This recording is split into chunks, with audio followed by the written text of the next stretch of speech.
છે અને તે પહેલાં તમારો વિરોધ પ્રદર્શન છે, કયા કયા મુદ્દા રહેશે, માંગણીઓ રહેશે?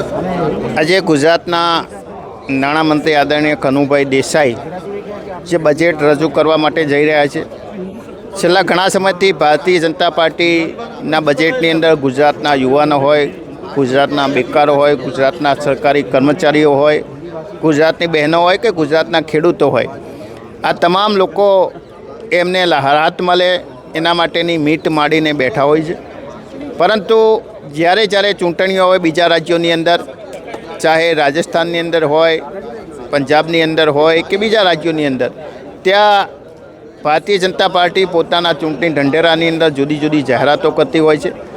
દાખલા તરીકે 2500 કે 3000 રૂપિયા લાડલી બહેનાના નામે જાહેરાત થાય, જૂની પેન્શન યોજના શરૂ કરવાની જાહેરાત થાય, જે સક્ષમ કે નિરાધાર બહેનો છે એમને દર મહિને 6000 રૂપિયા આપવાની વાત થાય, ખેડૂતોના દેવા માફ કરવાની વાત થાય.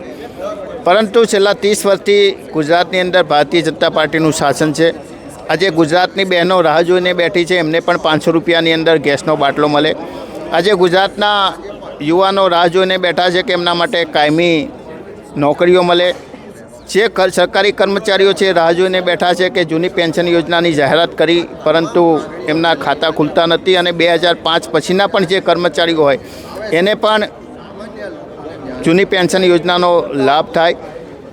કરાર આધારિત પદ્ધતિ નાબૂદ થાય, આઉટસોર્સિંગ પદ્ધતિ નાબૂદ થાય. LRDના યુવાનો હોય એમને બીજા રાજ્યોની સરખામણીની અંદર સમાન વેતન, સમાન કામ પ્રમાણે એમને પૂરતું વેતન મળે.